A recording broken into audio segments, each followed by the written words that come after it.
what we'd like to show is that the pressure due to a relativistic or ultra-relativistic degenerate gas of, say, electrons or neutrons is going to be equal to the number density of the 4/3 power times some constant that depends on that ultra-relativistic nature of the gas. That constant should be Planck's constant times the speed of light over 4 times 3/8 pi to the 1/3 power. How can we extract that? From first principles, it's fairly straightforward. We're using the same expression for the Fermi momentum we had extracted earlier in the derivation. 3/8 pi to the 1/3 power, Planck's constant number density to the 1/3 power. What we'd like to do now, though, is realize that we're dealing with an ultra-relativistic gas. That means that the pressure is going to be equal to 1/3, not 2/3, but 1/3 times the internal energy density, which is your kinetic energy over your volume. What's the energy? Well, the energy is going to be the microscopic energy for the particle times the occupation probability times the density of states. But of course, this is a degenerate gas, so the occupation probability is 1 everywhere up to the Fermi momentum. And so we can simplify this because we're just going to go, instead of from 0 to infinity, we'll just be going to the Fermi momentum, and this will be 1 everywhere. Now we need to take a look at what the energy of the particle is. Of course, generally the energy squared is equal to Pc squared plus 1/2 mc squared. If we're in the ultra-relativistic region, then it's just going to be E equals Pc. We substitute that into this expression, multiply by the density of states, and integrate. So our energy overall is going to be the integral from 0 to Pf times Pc times the density of states, which will be a factor of G sub s, which is 2 for electrons, for example, times the volume over Planck's constant cubed times 4 pi momentum squared d momentum. There we go. So we can group terms together, pull out some other constants, and that'll be our overall energy. So the energy is going to be equal to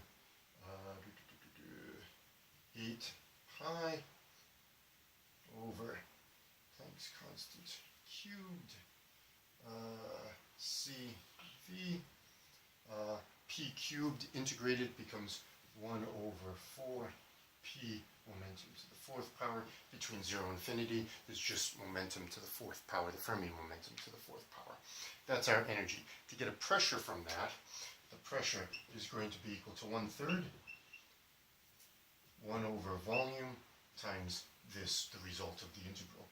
8 pi over Planck's constant cubed, CV, 1 over 4 Pf to the 4th power. And then what we need to do is just recognize a couple of things cancel out. The volumes cancel out. And we can substitute in for the Fermi momentum because we know what that is up here. So we can replace the Fermi momentum. Let me see.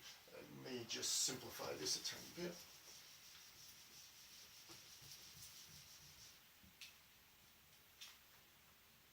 So let's see. We have the pressure is equal to 8 pi over 3. 8 pi over 3. We've got C over 4, 1 over Planck's constant cubed times the Fermi momentum to the 4th power. So that's what we have. Now I can substitute in for the Fermi momentum. So the pressure is equal to 8 pi over 3, C over 4, 1 over h cubed. Fermi momentum to the 4th power is 3 all over 8 pi to the 4/3 power. Planck's constant h to the 4th, number density to the 4/3. So now we've proved that the pressure is proportional to number density to the 4/3 power. Now we just need to group some of the terms together. We have 8 pi, 3, this will be 3, 3. We've got 4/3, but it's the inverse, so you're left with essentially a 1/3 there. So the pressure is equal to 3 over 8 pi to the 1/3 power. Pardon me. You have h cubed, and h to the fourths drop out. So you have hc over a factor of 4, and then you have number density to the 4/3 power. And with that, we're done, because we've shown that it's proportional to number density to the 4/3 power.